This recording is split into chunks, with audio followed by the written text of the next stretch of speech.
우지끈 하는 섬뜩한 파여름이 고요하던 산중의 정막을 단숨에 찢어 발겼고, 그와 동시에 붉은 칠을 한 가마가 마치 거인이 집어던진 장난감처럼 허공으로 솟구쳤다가 곤두박질 쳤다. 가마를 메고 가던 교꾼들의 비명소리가 제 목구멍을 넘어오기도 전에 천지를 뒤흔드는 짐승의 포효가 벼락처럼 내리꽂히니, 이는 단순히 산짐승의 울음이 아니라 마치 지옥의 문이 열리며 쏟아져 나오는 원기들의 아우성 같았다.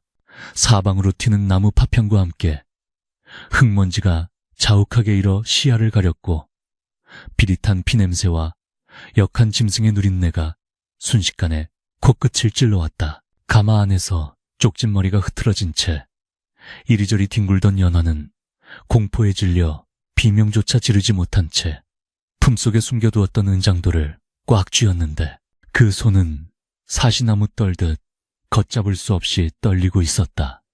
이것은 산적의 습격인가, 아니면 하늘이 내린 천벌인가를 가늠할 새도 없이 찢겨나간 가마의 지붕 틈으로 시뻘건 두 눈동자가 횃불처럼 타오르는 것이 보였으니, 그것은 인간의 것이 아닌 집채만한 호랑이의 형상이었다. 가마 밖은 이미 아비규환의 생지옥으로 변해 있었는데, 혼비백산하여 달아나는 교꾼들의 뒷모습을 쫓는 대신 그 거대한 산구는 오직 부서진 가마 속에 연화만을 응시하고 있었다.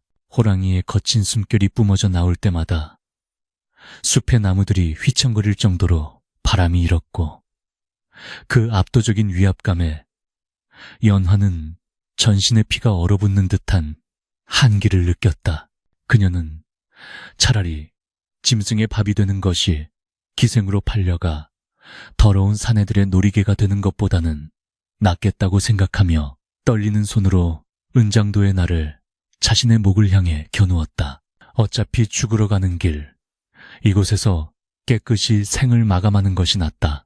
연화가 눈을 질끈 감고 칼끝에 힘을 주는 찰나, 호랑이의 거대한 앞발이 가마에 남은 벽을 종이장처럼 부수며 들어왔고, 그 충격으로 연화의 손에서 은장도가 튕겨나가 바닥에 꽂혔다. 죽음조차 허락되지 않는 것인가 하는 절망감이 그녀를 덮쳤을 때, 호랑이는 날카로운 발톱을 세우는 대신 묵직한 입으로 연화의 뒷덜미와 옷자락을 덥석 물어올렸다. 마치 어미 고양이가 새끼를 옮기듯 그 거구의 짐승은 연화를 입에 문 채 단숨에 바위를 박차고 숲의 깊은 어둠 속으로 몸을 날렸다. 연화의 몸이 허공에 붕 뜨는 감각과 함께 귓가에는 바람을 가르는 소리만이 윙윙거렸고, 멀어져가는 세상의 소음 속에서 그녀의 의식은 점차 흐릿해지며 며칠 전의 기억으로 곤두박질 쳤다. 그녀가 왜 이 산길에서 호랑이와 마주해야 했는지, 왜 꽃다운 나이에 붉은 가마에 실려 팔려가는 신세가 되었는지에 대한 비참한 사연이 주마등처럼 스쳐 지나갔다. 며칠 전 낡은 살인문 밖에서 들려오던 왁자지껄한 소란과 아비 김씨의 애처로운 통곡 소리가 아직도 귀에 선했다. 노름판을 전전하며 가산을 탕진한 것도 모자라 읍내의 악랄한 고리대금업자이자 기방의 주인인 최진사에게 막대한 빚을 진 김씨는 그날도 빚쟁이들에게 멱살을 잡힌 채 마당 흙바닥에 내동댕이 쳐져 있었다. 이복의 김씨, 자네가 사람 새끼라면 약속을 지켜야 할 것 아닌가. 돈을 못 갚겠으면 자네 딸년이라도 내놓으란 말일세. 최진사의 하수인들이 윽박지르는 소리에 김씨는 바짓가랑이를 붙잡고 비굴하게 빌고 또 빌었었다. 방문 틈으로 그 광경을 지켜보던 연화는 입술을 깨물어 피가 맺힐 지경이었으나 차마 밖으로 나갈 엄두를 내지 못했다. 어미가 병으로 일찍 세상을 떠난 후 홀로 된 아비가 노름에 빠져 집안을 말아먹는 꼴을 보면서도 천륜이라는 굴레 때문에 연화는 묵묵히 텟바느질을 하며 근근히 생계를 이어왔었다. 그러나 빚은 눈덩이처럼 불어나 이제는 햇바느질로는 이자조차 감당할 수 없는 지경에 이르렀고 결국 아비는 자신의 목숨을 부지하기 위해 하나뿐인 딸을 팔아넘길 결심을 하게 된 것이었다. 그날 밤 술에 쩔어 들어온 김씨는 연화의 눈을 제대로 쳐다보지도 못한 채 쉰 목소리로 중얼거렸다. 연화야, 내 딱 1년만 눈 딱 감고 고생하면 빚을 다 깔 수 있다더라. 최진사댁 기방이 험한 곳은 아니라고 하니 내가 죽일 놈이다. 내가 죽어 마땅한 놈이다. 아비는 자신의 죄책감을 덜어보려 횡설수설했지만 그 말들은 연화의 가슴에 비수가 되어 꽂혔다. 다음 날 아침 마을 어귀에는 연화를 태워갈 붉은 가마가 도착했고 그 화려한 색깔은 연화의 처지와 대비되어 더욱 기괴하고 처연하게 느껴졌다. 마을 안악들은 혀를 차며 수군거렸고 아이들은 영문도 모른 채 가마 구경을 하느라 분주했다. 연화는 곱게 빗은 머리에 댕기를 들이고 아비가 빚 대신 받아온 비단 옷을 입었지만 그 모습은 마치 장례를 치르러 가는 상여 속의 시신과 다를 바가 없었다. 집을 나서기 전 그녀는 어머니가 유품으로 남긴 은장도를 품속 깊이 숨기며 다짐했었다. 기방에 당도하는 순간 그 더러운 곳에 발을 들이기 전에 스스로 목숨을 끊어 이 치욕을 씻으리라. 아비 김씨는 가마가 떠나는 순간까지도 방문을 걸어 잠그고 밖으로 나오지 않았으니 그것이 딸에 대한 마지막 양심이었는지 아니면 딸을 판 돈을 챙기느라 바빴던 것인지는 알 수 없었다. 가마꾼들은 재수없는 날 걸렸구만. 날씨도 으스스한데 하필이면 호환이 잦다는 이 산고개를 넘어가야 한다니 하며 투덜거렸고 그 불길한 예감은 험준한 산마루에 이르러 현실이 되고 말았다. 다시 현재로 돌아와 호랑이의 입에 물린 채 숲을 가로지르는 연화의 정신은 점점 혼미해져 갔다. 짐승의 거친 털이 뺨에 닿는 감촉은 까끌까끌했으나 이상하게도 그 거대한 이빨은 연화의 살을 파고들지 않고 오직 옷자락만을 단단히 쥐고 있었다. 바람소리가 귀를 때리고 나뭇가지들이 몸을 스치고 지나갔지만 호랑이는 놀라운 속도와 민첩함으로 험한 산세를 평지처럼 내달렸다. 연화는 눈을 들어 호랑이의 눈을 보려 했으나 흔들리는 시야 속에서 보이는 것은 굳게 담은 짐승의 입과 억센 수염뿐이었다. 나는 죽는 것인가? 아니면 짐승의 소굴로 끌려가 끔찍한 꼴을 당할 것인가? 두려움이 엄습했지만 동시에 기방으로 끌려가지 않게 되었다는 안도감이 기묘하게 뒤섞였다. 호랑이의 몸에서 뿜어져 나오는 열기는 뜨거웠고 그 규칙적인 뼈박질은 마치 거대한 심장 고동 소리처럼 연화의 몸을 울렸다. 어느새 숲은 더욱 깊어지고 햇빛조차 들지 않는 울창한 숲을 사이로 기암괴석들이 병풍처럼 둘러쳐진 곳에 이르렀다. 호랑이는 속도를 늦추더니 깎아지른 절벽 아래 숨겨진 동굴 입구로 미끄러지듯 들어갔다. 동굴 안은 서늘하면서도 묘한 향기가 감돌았는데 그것은 짐승의 누린내와는 다른 오래된 흙과 약초가 섞인 듯한 신비로운 냄새였다. 호랑이는 동굴 안쪽에 평평하고 마른 바위 위에 연화를 조심스럽게 내려놓았다. 연화는 바닥에 닿자마자 웅크리며 뒤로 물러났고 호랑이는 그런 그녀를 빤히 내려다보며 낮은 그르렁 소리를 내었다. 그 소리는 위협이라기보다는 마치 안심하라는 듯한 울림으로 들렸으나 눈앞에 있는 것은 산중의 왕이자 식인 맹수인 호랑이였기에 연화의 공포는 가시지 않았다. 호랑이는 혀를 내밀어 자신의 발톱을 핥더니 이내 동굴 입구를 향해 돌아앉아 마치 문지기처럼 밖을 경계하는 자세를 취했다. 한편 산길에는 처참하게 부서진 가마의 잔해만이 덩그러니 남아있었고 혼비백산하여 도망쳤던 교꾼들과 호위무사들은 산 아래 주막에 이르러서야 숨을 고를 수 있었다. 그들은 얼굴이 사색이 되어 덜덜 떨며 자신들이 목격한 것을 떠들어대기 시작했다. 그건 그냥 호랑이가 아니었어. 집채만한 귀신이었다고. 눈에서 불을 뿜으며 가마를 한 손으로 박살냈단 말이야.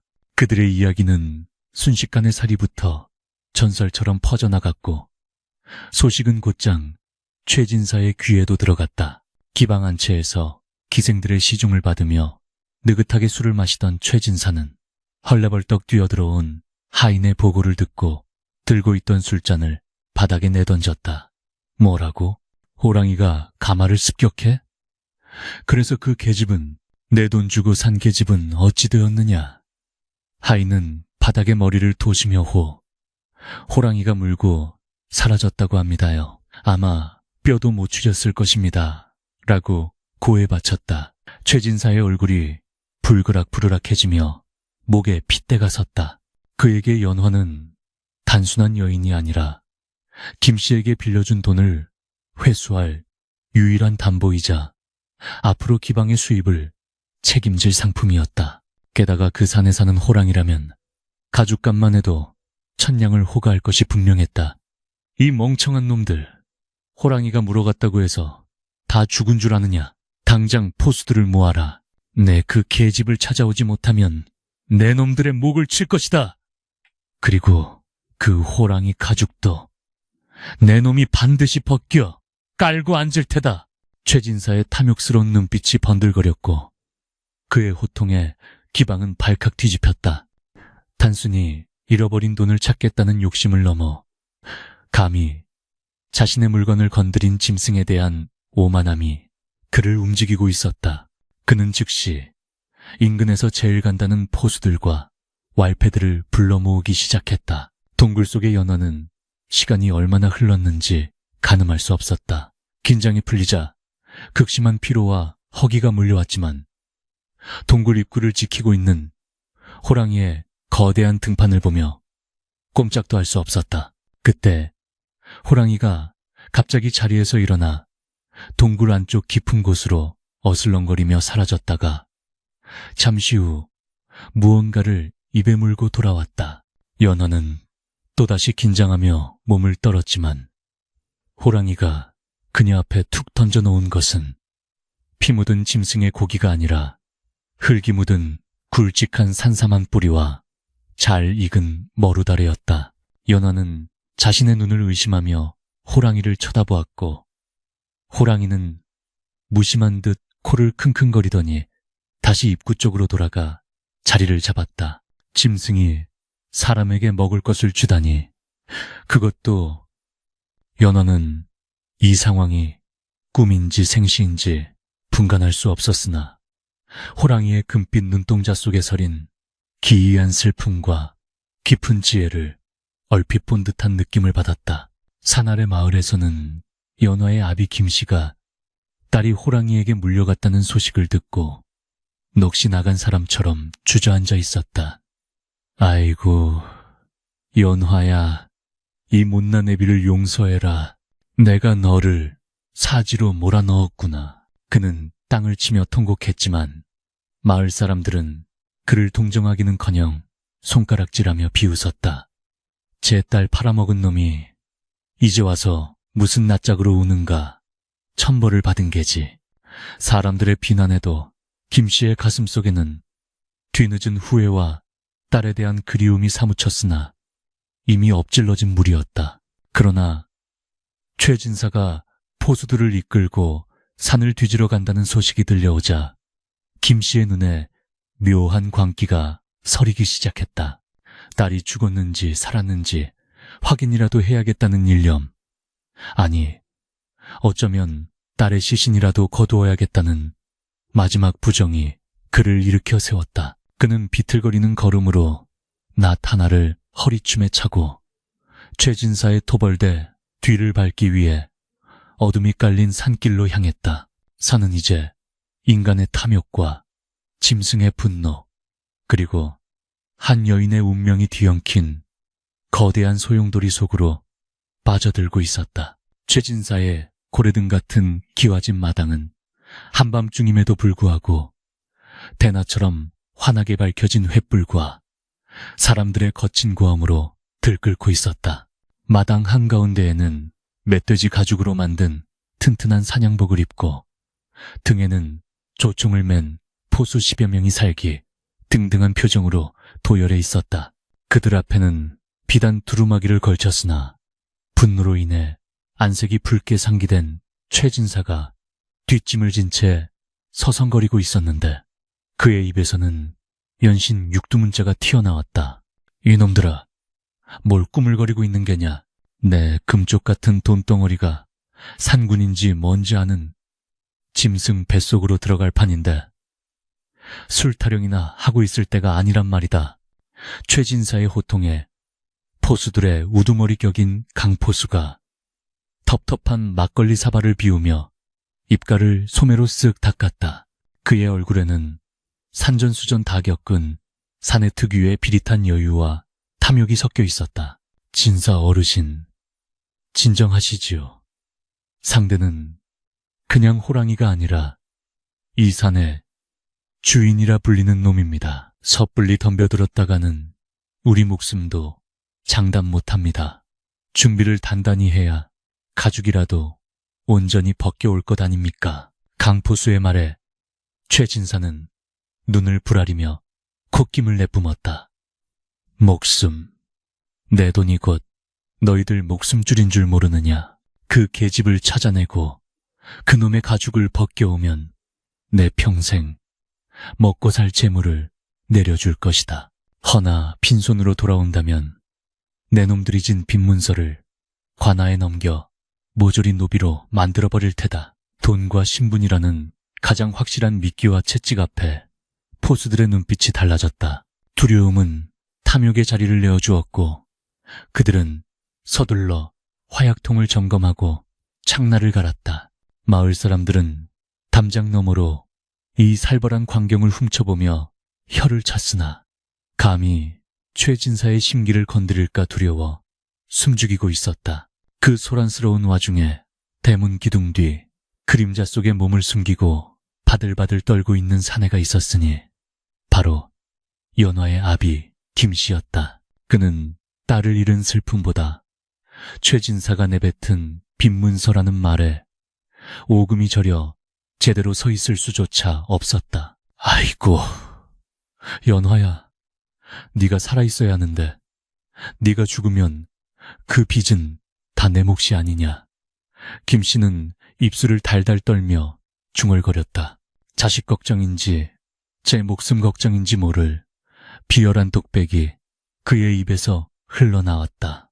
그는 딸이 호랑이에게 잡혀갔다는 사실에 가슴이 철렁했지만 그보다 더 무서운 것은 최진사의 추상 같은 빚 독촉이었다. 만약 연화가 죽었다면 최진사는 그 막대한 빚을 김씨에게 덮어 씌울 것이 뻔했고 그리 되면 그는 평생 짐승만도 못한 노비 생활을 하거나 멍석마리를 당해 죽을 운명이었다. 김씨는 품속에 숨겨온 낫을 만지작거리며 결심했다. 포수들을 따라가야 한다. 가서 연어가 살아있으면 데려오고 죽었다면 호랑이 가죽이라도 한 조각 훔쳐서 빚을 갚아야 한다. 그런 비루한 계산이 머릿속을 채우자 그는 도둑고양이처럼 포수들의 행렬 뒷공무니에 슬그머니 합류했다. 횃불의 그 흐름과 매캐한 연기가 밤하늘을 뒤덮으며 탐욕에 눈먼 인간들의 행렬이 검은 아가리를 벌린 산속으로 꾸역꾸역 밀려 들어갔다. 한편 깊은 산중 동굴 속의 정막은 바깥 세상의 소란과는 전혀 다른 무게로 연화를 짓누르고 있었다. 얼마나 기절해 있었는지 모를 시간 동안 그녀는 악몽과 현실의 경계를 넘나들었다. 꿈속에서 그녀는 붉은 가마에 갇혀 불타오르고 있었고 밖에서는 아비가 돈주머니를 세며 웃고 있었다. 아버지, 비명을 지르며 눈을 떴을 때 눈앞에 보인 것은 타오르는 불길이 아니라 어둠 속에서 형형하게 빛나는 두 개의 금빛 눈동자였다. 호랑이였다. 집재만한 그 짐승은 연화의 바로 코앞에 엎드린 채 마치 잠든 아기를 지켜보는 어미처럼 고요히 그녀를 응시하고 있었다. 연화는 화들짝 놀라 뒷걸음질치다 차가운 암벽에 등을 부딪혔다. 등골을 타고 흐르는 전율에 숨이 턱 막혀왔다. 잡아먹힐 것이라는 공포가 다시금 그녀를 휘감았다. 그러나 호랑이는 공격할 기세가 아니었다. 녀석은 연화가 깨어난 것을 확인하자 느릿하게 몸을 일으켜 동굴 한 구석에 놓인 무언가를 코로 밀어 그녀 앞으로 가져다 놓았다. 그것은 아까 물어다 주었던 산삼과 머루, 그리고 어디서 구했는지 모를 깨끗한 물이 담긴 오목한 바위 조각이었다. 연화는 믿기지 않는 광경에 멍하니 짐승을 바라보았다. 이것을 내게 먹으라고 주는 것인가? 그녀의 떨리는 목소리가 동굴 벽을 타고 작게 울렸다. 호랑이는 대답 대신 나직하게 그르렁거리는 소리를 냈는데 그 소리가 묘하게도 뱃속 깊은 곳을 울리는 위로의 진동처럼 느껴졌다.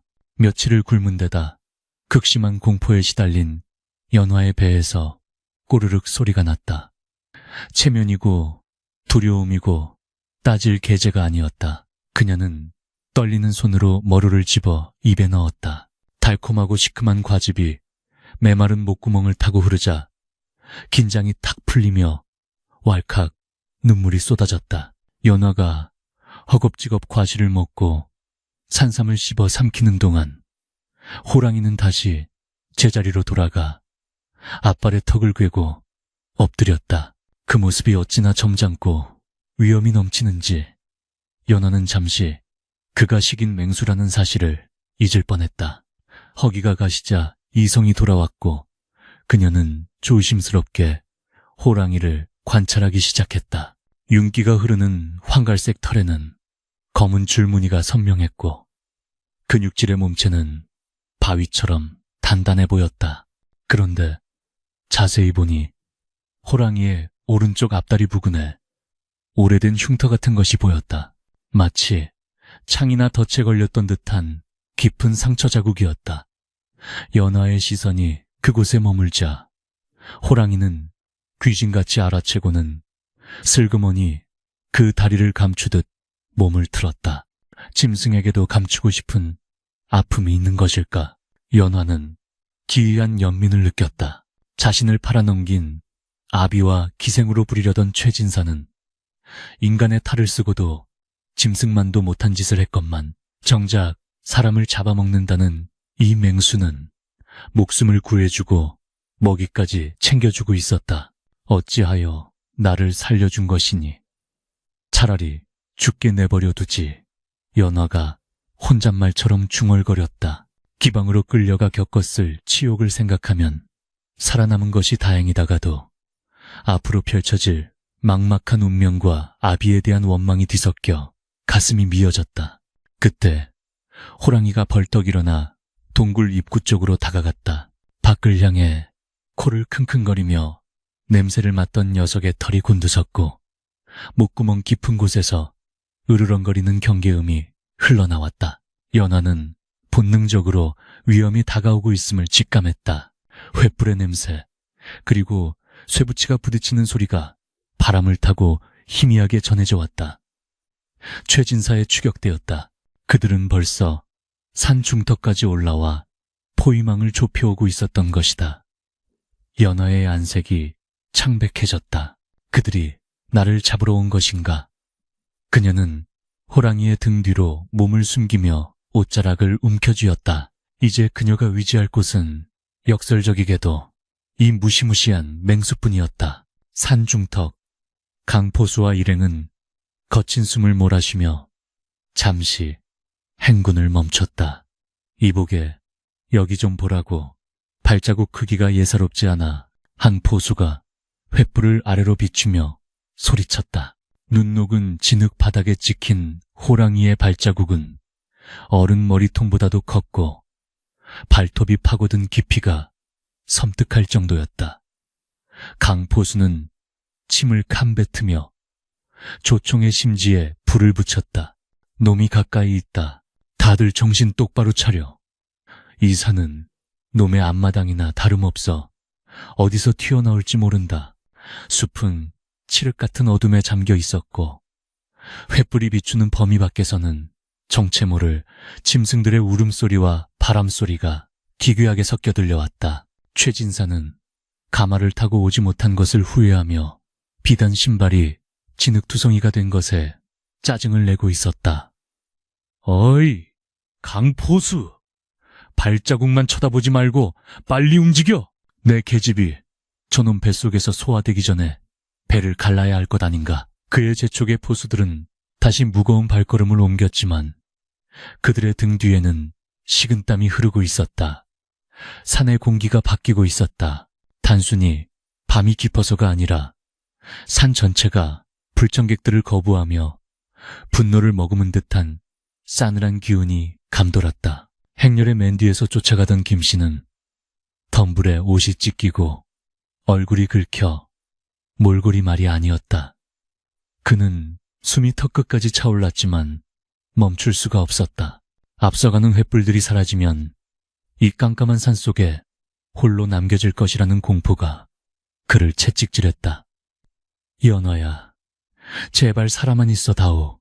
아니, 죽었더라도 시신이라도 온전해야 한다. 그의 중얼거림은 점차 광적인 집착으로 변해가고 있었다. 그때 갑자기 선두에 있던 사냥개들이 미친 듯이 지저대기 시작했다.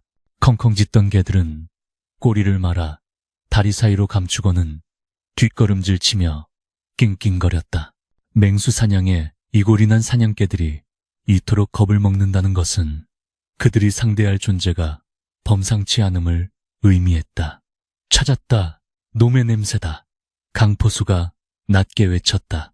포수들은 일제히 총구를 겨누며 반원형으로 대형을 펼쳤다. 그들의 시선이 닿은 곳은 깎아지른 절벽 아래 덩굴로 가려진 묘한 동굴 입구였다. 동굴 안에서 호랑이는 연화를 돌아보았다. 그 눈빛은 아까의 온화함은 사라지고 서슬퍼런 살기와 결의로 가득 차 있었다.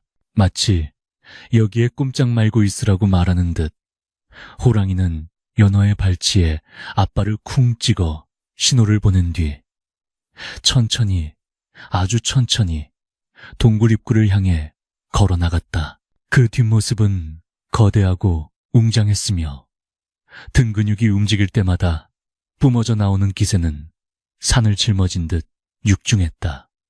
연화는 숨조차 쉴 수 없었다. 밖에서 들려오는 최진사의 목소리. 저기다. 저 굴 속에 그놈과 놈이 있다. 불을 질러라. 연기로 놈을 밖으로 끌어내. 라는 악다구니가 들려왔기 때문이다. 아비의 목소리는 들리지 않았다. 그저 최진사의 탐욕스러운 명령과 포수들의 고함만이 숲을 울렸다. 연화는 바닥에 떨어진 돌멩이 하나를 꽉 쥐었다. 호랑이가 나가는 순간 밖에서는 총탄이 빗발칠 것이다. 이 영물이 나 때문에 죽게 될지도 모른다는 생각에 가슴이 찢어질 듯 아팠다. 가지마, 가지마. 그녀가 작게 속삭였지만 호랑이는 이미 결심을 굳힌 듯했다. 녀석은 동굴 입구에 멈춰서서 밤하늘을 향해 고개를 쳐들었다. 그리고 폐부 깊은 곳에서부터 끌어올린 거대한 포효를 터뜨렸다. 크아아앙. 그 소리는 단순한 울음이 아니었다. 산천 초목을 벌벌 떨게 하고 잠자던 새들을 깨워 날려보내며 바위를 진동시키는 산군 산준의 호령이었다. 그것은 경고였다. 내 영역에 발을 들인 더러운 자들아, 목숨을 부지하고 싶으면 썩 물러가라는 준엄한 꾸짖음이었다. 동굴 밖의 포수들은 그 포효 소리에 기가 질려 뒷걸음질 쳤다. 몇몇은 들고 있던 횃불을 떨어뜨리기도 했다. 강포수조차도 총을 쥔 손에 땀이 흥건해짐을 느꼈다. 이건 보통 놈이 아니다. 호랑이가 아니라 산신령일지도 몰라. 누군가 겁에 질린 목소리로 속삭였다. 그러나 최진사는 귀를 막고 고래고래 소리를 질렀다. 쏘란 말이다. 저 주둥이에 총알을 박아 가죽에 구멍 나지 않게 눈을 쏘란 말이다. 탐욕은 공포를 마비시켰고 최진사의 독촉에 포수들은 다시금 전열을 가다듬었다. 긴장감이 팽팽하게 당겨진 활시위처럼 끊어질 듯한 순간 동굴의 어둠 속에서 푸른 안광 두 개가 횃불빛을 뚫고 서서히 드러나기 시작했다. 총구에서 뿜어져 나온 희뿌연 화약 연기가 동굴 앞을 자욱하게 메웠으나 그 연기를 뚫고 나온 것은 비명이 아니라 산 전체를 짓누르는 듯한 침묵이었다. 방금 전 최진사의 독촉에 못 이겨 한 젊은 포수가 공포에 질린 채 방아쇠를 당겼고 탕하는 파여름이 밤하늘을 갈랐었다. 그러나 총알은 호랑이의 가죽을 뚫기는커녕 마치 보이지 않는 벽에 막힌 듯 놈의 미간 앞에서 힘없이 튕겨나가 바닥에 떨어졌다. 그것은 실로 기이하고도 소름 끼치는 광경이었다. 호랑이는 눈 하나 깜짝하지 않고 그 자리에 우뚝 서 있었는데 그 모습은 살과 피로 이루어진 짐승이라기보다 천년 묵은 바위가 호랑이의 형상을 빌려 현신한 산신산신 그 자체였다.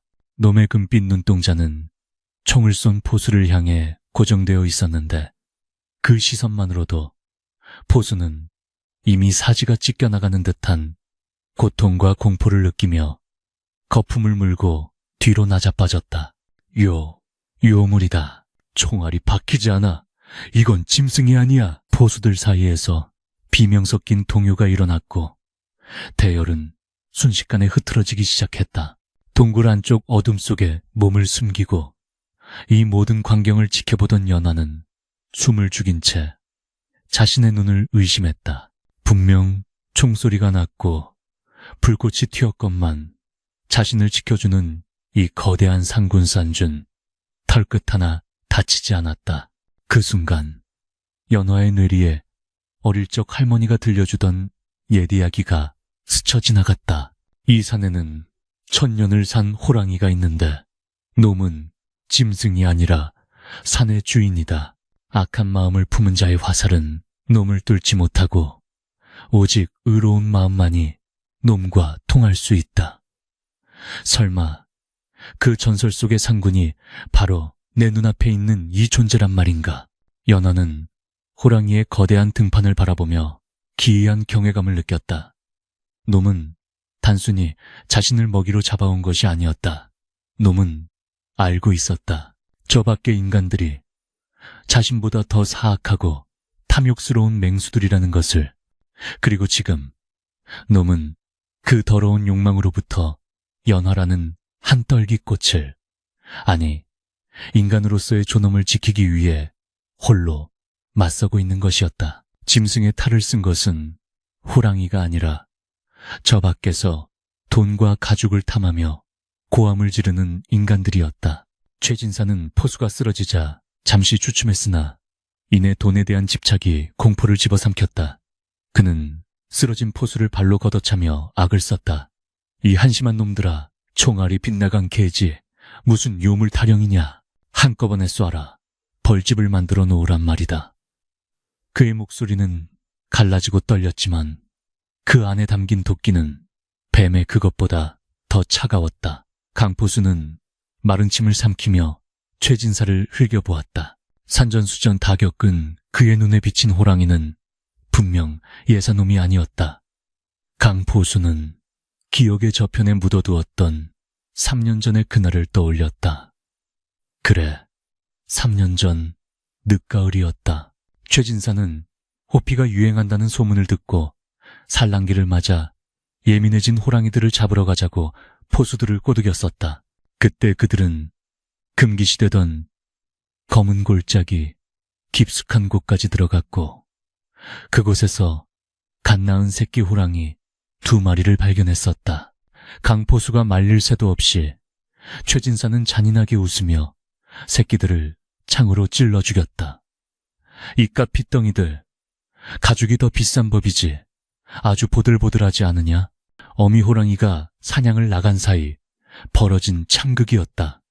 그때 뒤늦게 돌아온 어미 호랑이가 피투성이가 된 새끼들을 보고 미친 듯이 날뛰며 달려들었고, 포수들은 혼비백산하여 총을 난사한 끝에 겨우 도망쳐 나올 수 있었다.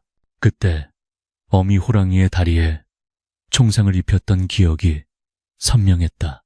강포수의 눈이 커졌다. 저놈은 그때 그 어미가 아니다. 그놈의 짝이다. 제 새끼와 짝을 잃은 수컷, 바로 이 산의 왕초다. 강포수의 외침에 포수들의 얼굴이 사색이 되었다. 원한을 품은 호랑이, 그것도 자식을 잃은 슬픔과 분노를 3년이나 묵혀온 영물이라니. 이것은 사냥이 아니라 심판의 자리가 될 것임이 분명했다. 그러나 최진사는 코웃음을 쳤다. 복수? 짐승 따위가 무슨 복수를 한단 말이냐. 잘 됐구나. 그때 놓친 놈까지 잡아서 일망타진하면 내 곳간이 미어터지겠구나. 최진사의 그 오만방자한 말은 숲의 공기를 더욱 차갑게 얼어붙게 만들었다. 호랑이는 마치 최진사의 말을 알아듣기라도 한 듯 입술을 말아올리며 하얀 송곳니를 드러냈다. 그르렁거리는 소리가 땅을 타고 전해져 포수들의 발바닥을 진동시켰다. 놈은 천천히 한 발짝을 내디뎠다. 그 단순한 동작 하나에 포수들 서너 명이 엉덩방아를 도시며 뒤로 물러났다. 호랑이의 기세치는 실로 대단하여 굳이 발톱을 휘두르지 않아도 상대를 압도하는 제왕의 풍모를 풍겼다. 그때 덤불 뒤에 숨어있던 김씨는 눈앞의 광경에 넋을 잃고 있었다. 그는 호랑이 등 뒤로 살짝 보이는 연화의 옷자락을 보았다.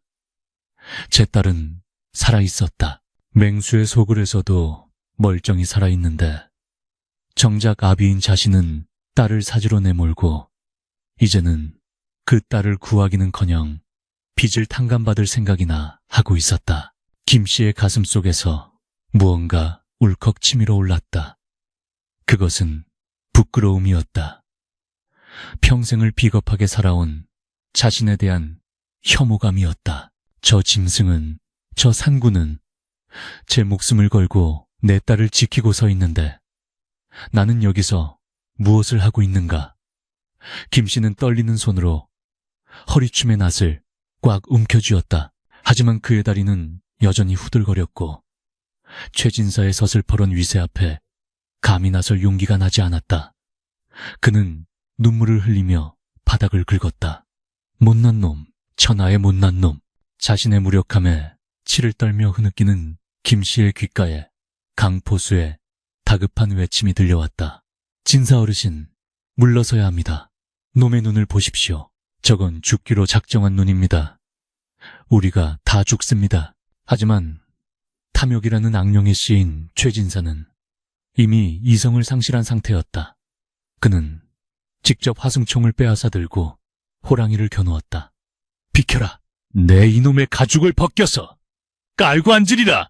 그리고 저 계집년도 기어이 끌어내어 기방에서 뼈가 부서지도록 부려먹을 것이다.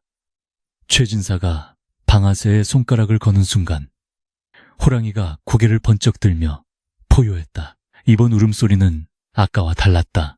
그것은 날카로운 찢어짐이 아니라 묵직하고 장중한, 마치 절에 범종을 쳤을 때처럼 긴 여운을 남기는 소리였다. 그 소리에 맞추어 숲속 어디선가 세찬 바람이 불어닥쳤다.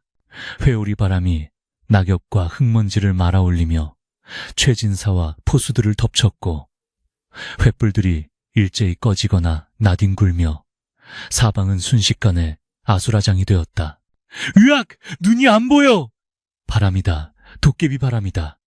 어둠 속에서 포수들이 우왕좌왕하며 서로 부딪히고 넘어지는 소리가 들려왔다. 최진사 또한 갑작스러운 돌풍의 중심을 잃고 비틀거리며 총을 허공에 발사하고 말았다. 탕! 헛된 총성이 어둠을 가르고 사라졌다.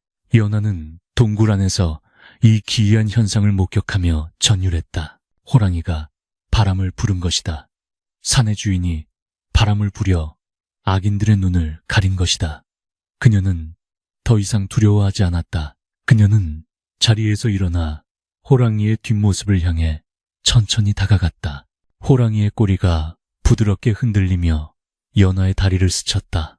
그것은 걱정 말라는 무언의 신호였다. 연하는 호랑이의 엉덩이 부분에 손을 대었다. 따뜻하고 단단한 근육의 감촉이 손바닥을 통해 전해졌다. 그 온기는 차가운 세상으로부터 버림받은 그녀를 위로하는 바람이 잦아들고 흙먼지가 가라앉자 달빛만이 숲을 비추는 기괴한 장막이 다시 찾아왔다. 횃불은 모두 꺼져버렸고 창백한 달빛 아래 드러난 호랑이의 모습은 더욱 신령스러워 보였다. 놈의 털은 달빛을 받아 은색으로 빛났고 눈동자는 푸른 인광을 뿜어내고 있었다. 최진사는 엉망이 된 갓을 고쳤으며 바들바들 떨었다. 그의 눈에도 이제야 공포가 스미기 시작했다.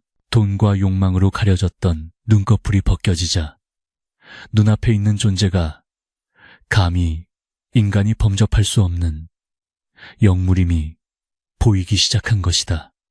그러나 아기는 멈출 줄을 몰랐다. 그는 바닥에 떨어진 장검을 주워들었다.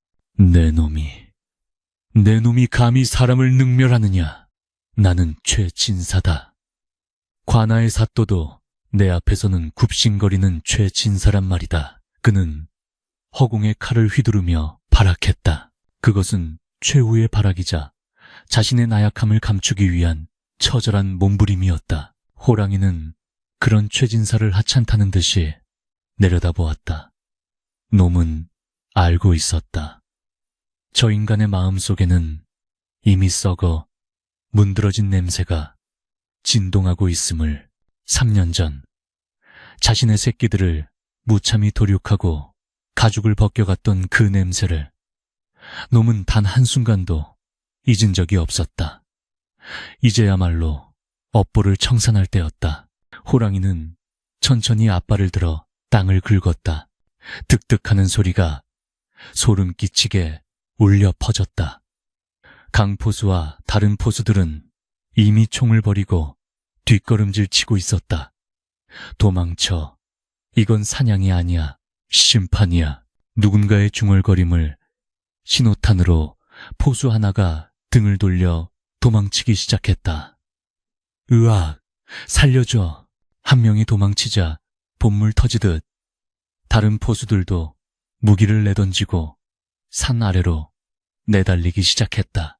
돈이고 빚이고 나발이고 당장 목숨부터 부지해야겠다는 본능이 이성을 지배했다. 순식간에 텅 빈 공터에는 오직 최진사와 덤불 속에 숨은 김씨, 그리고 동굴 앞의 호랑이와 연하만이 남게 되었다. 최진사는 도망가는 포수들의 등 뒤에 대고 욕설을 퍼부었지만 그의 목소리는 이미 울음소리에 가까웠다.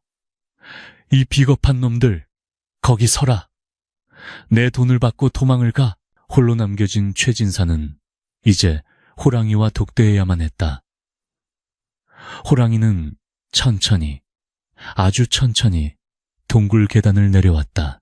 놈이 움직일 때마다 묵직한 살기가 파도처럼 밀려와 최진사의 숨통을 조였다. 최진사는 뒷걸음질 치다가 돌부리에 걸려 엉덩방아를 토섰다.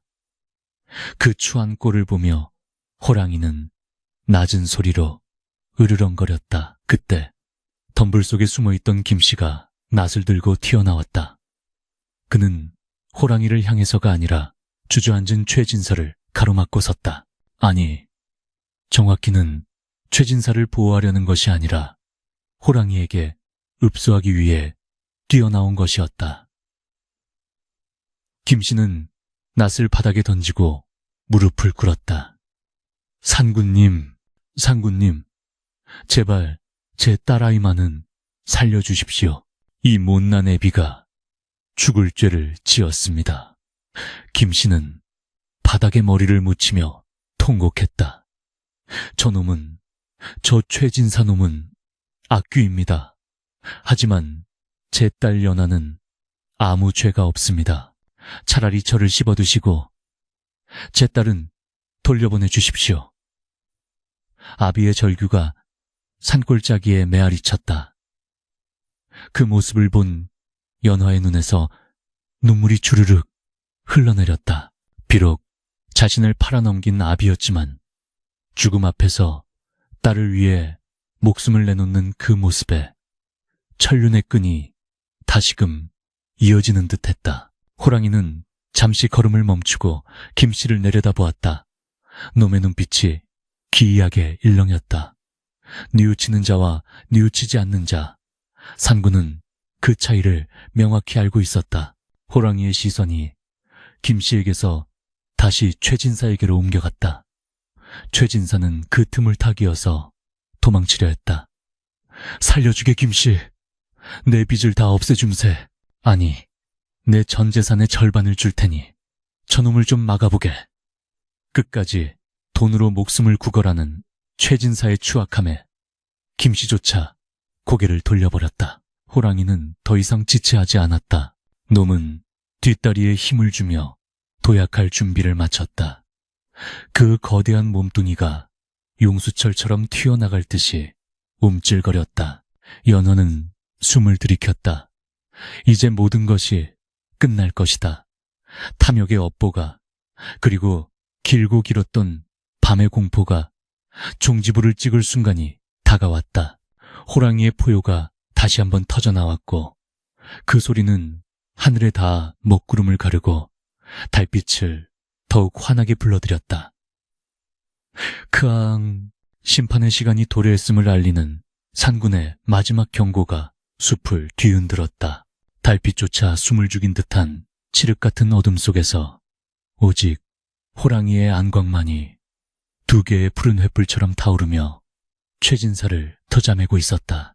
포수들이 모두 도망친 빈터에는 을씨년스러운 바람만이 윙윙거리며 나딘군은 횃불 구루터기를 핥고 지나갔고 그 정막은 천둥소리보다 더 무겁게 최진사의 심장을 짓눌렀다. 방금 전까지 자신의 권세와 재물을 믿고 기세등등하게 고함을 지르던 최진사는 이제 갓 끈이 끊어지고 비단옷이 흙투성이가 된 채 바닥을 기는 처량한 꼴이 되어 있었다.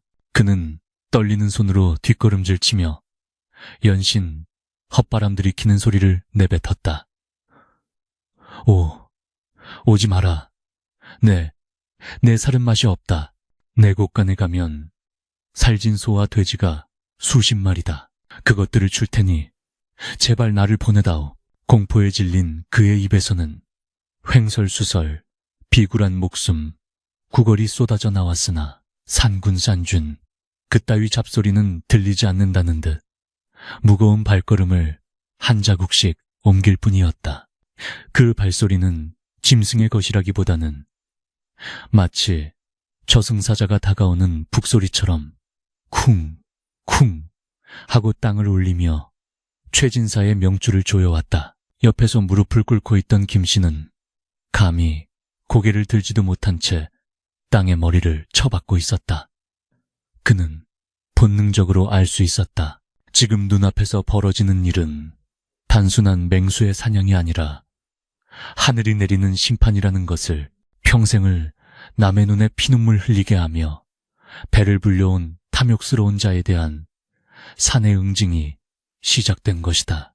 김씨는 자신의 등 뒤로 식은땀이 비오듯 흐르는 것을 느끼며 부디 이 심판의 불똥이 죄 없는 딸 연화에게는 튀지 않기만을 간절히 빌고 또 빌었다. 그때 호랑이가 걸음을 멈추고 최진사의 코앞에 우뚝 섰다. 거대한 그림자가 최진사의 전신을 덮어버리니 그는 마치 산 밑에 깔린 개미처럼 하찮아 보였다. 호랑이는 입을 벌리지 않았으나 그 콧김만으로도 최진사의 가시 날아갈 듯했다. 최진사는 공포의 극한에서 실성한 듯 희죽거리며 품속을 뒤지더니 꾸깃꾸깃한 땅 문서와 어음 뭉치를 꺼내 호랑이의 발치에 던졌다. 자, 받아라. 이게 다 돈이다. 내 놈이 평생 먹고도 나물 고기를 살 수 있는 돈이란 말이다. 이걸 가지고 썩 꺼져라. 돈이면 귀신도 부린다는 속물근성이 죽음의 문턱에서도 그를 지배하고 있었으니 실로 구제불능의 영혼이었다. 호랑이는 바닥에 흩어지는 종이 조각들을 내려다보았다. 인간들이 목숨보다 귀히 여기는 저 종이 쪼가리들이 산의 주인에게는 낙엽 한 장의 가치도 없음을 놈은 알고 있었다. 호랑이의 입가 근육이 꿈틀거리며 송곳니가 드러났다. 그것은 비웃음이었다. 이웃음이었다. 탐욕에 찌들어 짐승보다 못한 판단력을 가진 인간에 대한 조소였다. 호랑이는 앞발을 들어 최진사가 던진 문서들을 지식여버렸다. 흙바닥에 처박힌 문서들은 날카로운 발톱에 갈기갈기 찢겨나갔고 그와 동시에 최진사의 마지막 희망도 산산조각이 났다. 아, 안 돼. 내 돈, 내 전 재산. 최진사는 찢긴 문서를 잡으려 손을 뻗었으나 호랑이의 낮은 포효가 그의 고막을 찢을 듯 울려 퍼지자 비명을 지르며 다시 주저앉았다.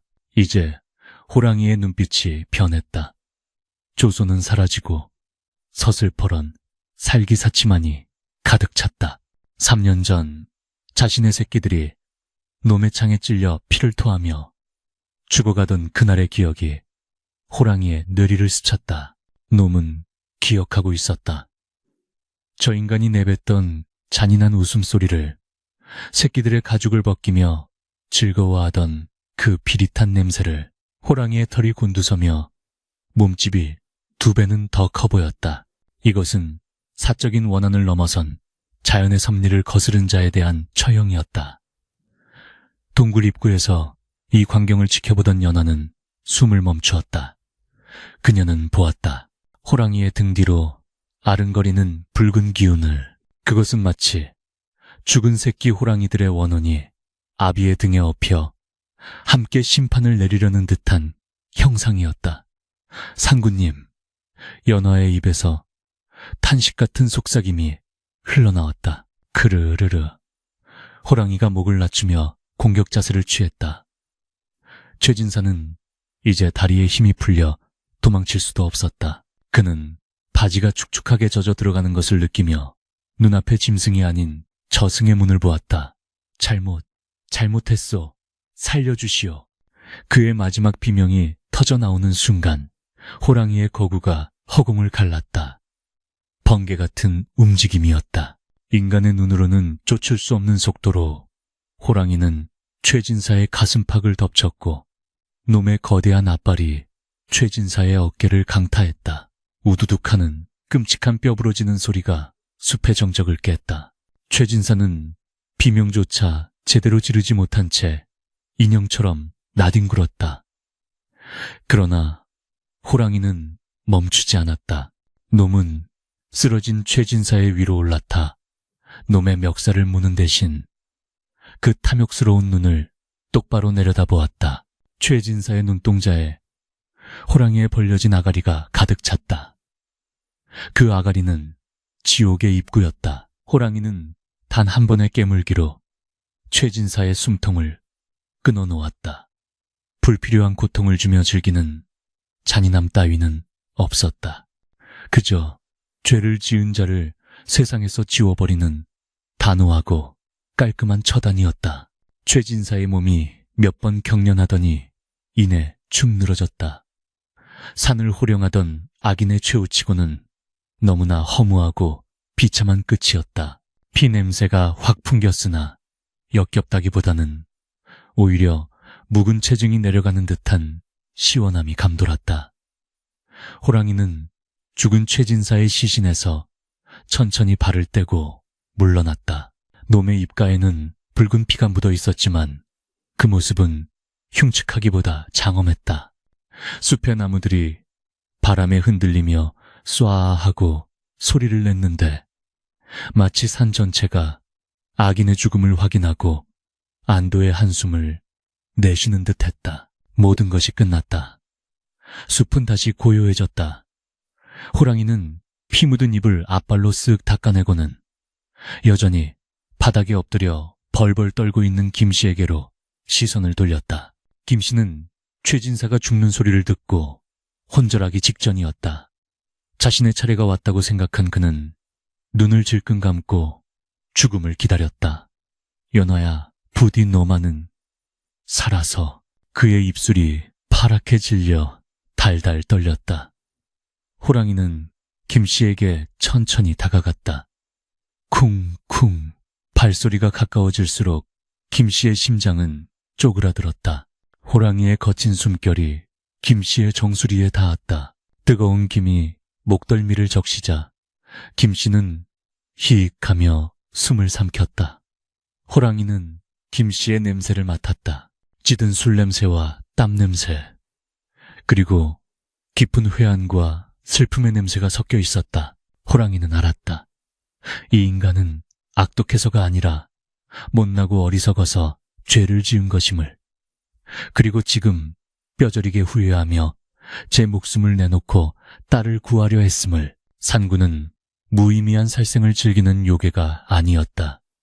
놈은 김씨를 물어뜯는 대신 그의 귀에 대고 천둥 같은 소리로 크흥 하고 콧김을 내뿜었다. 그것은 정신 차리고 똑바로 살아라 라는 엄한 꾸짖음이었다.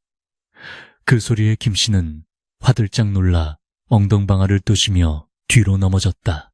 눈을 떠보니 호랑이는 그를 잡아먹을 기세가 아니라 한심하다는 듯 눈을 가늘게 뜨고 내려다보고 있었다.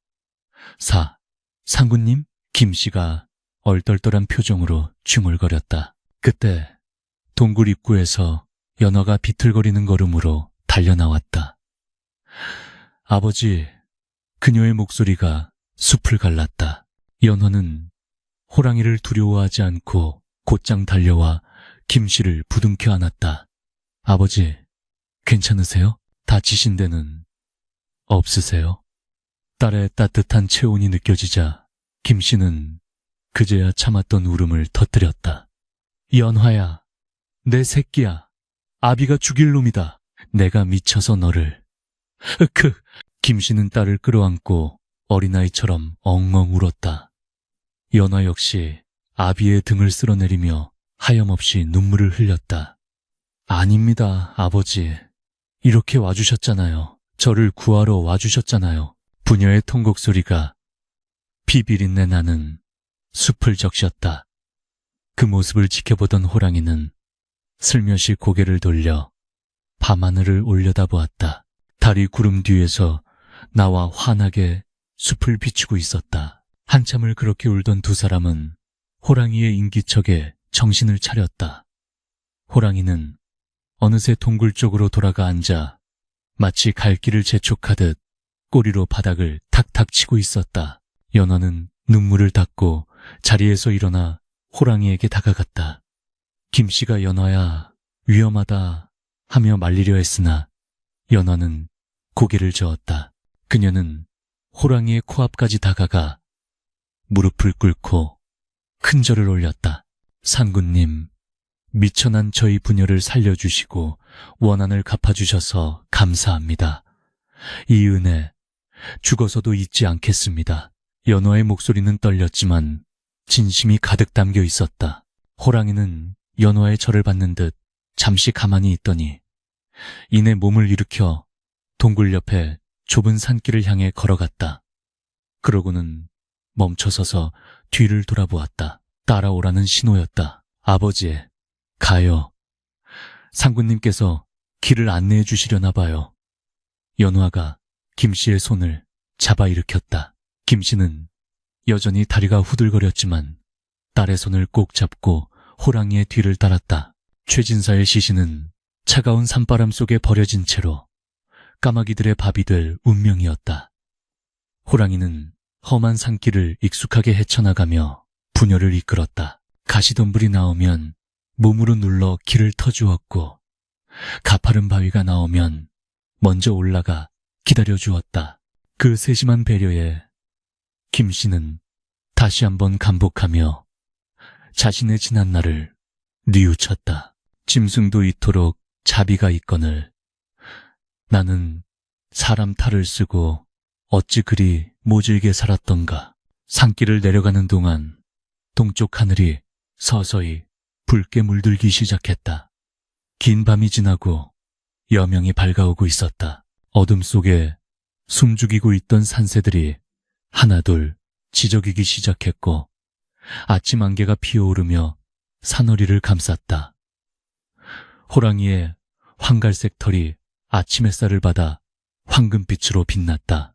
연화는 그 뒷모습을 보며 이 밤의 일이 꿈이 아님을, 그리고 자신이 새롭게 태어났음을 실감했다. 그녀가 품었던 은장도는 가마 속에 버려졌지만 그녀의 가슴 속에는 그보다 더 단단하고 날카로운 삶의 의지가 자리 잡았다. 마을 어귀가 내려다 보이는 산깃대에 이르자 호랑이는 걸음을 멈추었다. 더 이상 내려가면 인간들의 세상이었다. 호랑이는 돌아선 채 부녀를 바라보았다. 놈의 눈빛은 처음 만났을 때의 그 서늘함은 사라지고 마치 오래된 벗을 배웅하는 듯 그윽하고 깊어 있었다. 연화는 다시 한번 고개를 숙여 인사했다. 부디 평안하십시오. 산의 주인이시여. 김씨도 넙죽 절을 하며 감사합니다. 정말 감사합니다를 연발했다. 호랑이는 대답 대신 길게 하품을 한번 하더니 미련 없다는 듯 몸을 돌려 숲속으로 공중공중 뛰어들어갔다.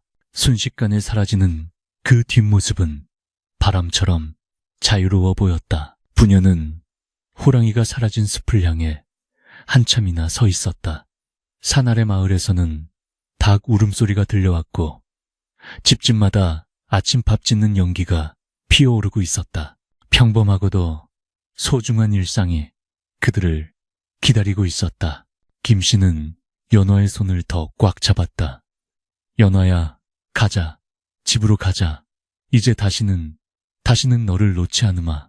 내 손발이 부르트도록 일해서 빚도 갚고 너 호강도 시켜주마. 김씨의 목소리에는 예전의 비굴함 대신 가장으로서의 책임감이 실려 있었다. 연화는 아비의 거친 손을 마주 잡으며 희미하게 미소 지었다. 예, 아버지. 우리 같이 살아요. 억만금을 줘도 안 바꿀 우리 집으로요. 두 사람은 서로를 의지하며 비탈길을 내려갔다. 그들의 등 뒤로 붉은 해가 솟아오르며 긴 그림자를 드리웠다. 산은 언제 그랬냐는 듯 묵묵히 그 자리에 서 있었지만 그 산이 품은 전설은 이제 막 인간 세상으로 흘러내려가고 있었다. 마을로 내려온 부녀의 모습은 엉망이었지만 그들의 표정은 그 어느 때보다 밝았다. 도망쳤던 포수들은 마을 주막에 모여 앉아 벌벌 떨며 자신들이 본 것을 떠들어대고 있었다. 귀신이었다니까.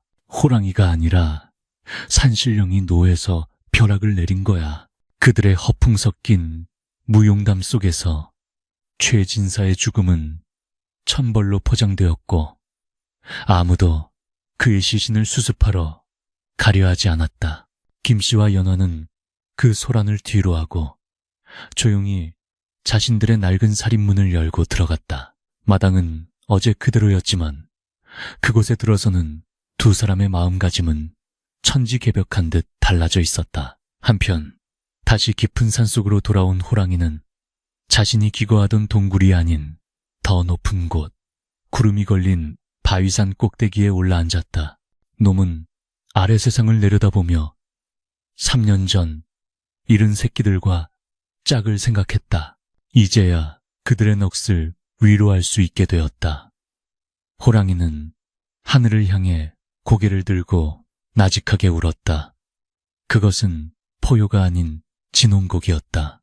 바람이 불어와 호랑이의 털을 쓰다듬고 지나갔다. 자연은 그리고 산은 언제나 그렇듯 인과응보의 섭리대로 흘러가고 있었다.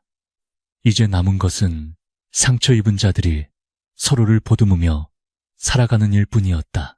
산 아래 마을에 봄이 찾아왔다. 겨우내 산을 뒤덮었던 하얀 눈이 녹아내려 맑은 계곡물이 되어 흐르고 앙상했던 나뭇가지마다 연초록 새순이 돋아나듯 김씨네 허름한 초가집에도 다시금 생명의 온기가 감돌기 시작했다. 최진사가 산군산준의 심판을 받아 비명 행사했다는 소문은 삽시간의 고을 전체로 퍼져나갔다. 그의 시신은 며칠 뒤 나무꾼들에 의해 발견되었으나 뼈가 으스러지고 짐승에게 물어뜯긴 자국이 너무나 처참하여 가족들조차 제대로 수습하기를 꺼릴 정도였다. 평소 그의 악행에 치를 떨던 마을 사람들은 겉으로는 혀를 차며 애도하는 척했으나 뒤로는 하늘이 무심치 않다. 호랑이가 아니라 산신령이 내려와 벌을 내린 것이다라며 은밀히 고소해했다.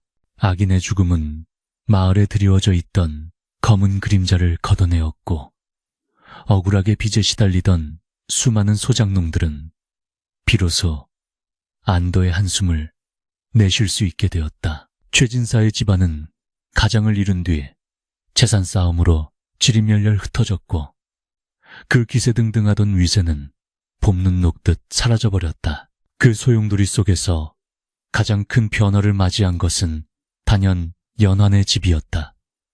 산에서 내려온 그날 이후 김씨는 완전히 다른 사람이 되어 있었다. 그는 집에 도착하자마자 부엌 아궁이에 불을 지피고는 자신이 평소 애지중지하던 투전판의 화투짝들과 술병들을 모조리 꺼내와 그 불길 속에 던져버렸다.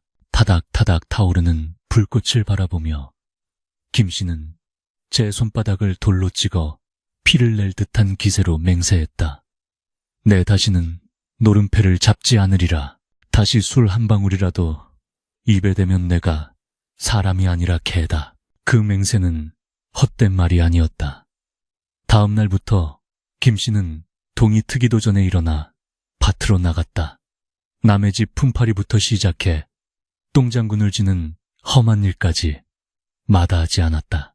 예전 같으면 양반 족보가 있는데 어찌 이런 천한 일을 하느냐며 떵떵거렸을 그였으나 이제 그는 땀 흘려 일하는 고단함 속에서 비로소 인간다운 삶의 가치를 깨닫고 있었다. 마을 사람들은 처음에는 저러다 말겠지, 작심삼일일 게 뻔하다며 수군거렸으나 한 달이 지나고 두 달이 지나도 변함없이 성실한 김씨의 모습을 보며 점차 시선을 바꾸기 시작했다. 흙투성이가 된 얼굴로 하루 종일 밭을 갈고 돌아오는 김씨의 등에는 더 이상 비굴함이 아닌 가장으로서의 묵직한 책임감이 실려 있었다. 그는 품심을 받으면 단 한 푼도 허투루 쓰지 않고 모아 최진사에게 졌던 원금 빚을 갚기 위해 따로 챙겨두었다. 비록 채권 문서는 호랑이가 찢어발겼고 최진사도 죽었기에 갚을 의무는 사라졌으나 김씨는 내 양심에 진 빚은 갚아야 한다며 고집을 피웠다.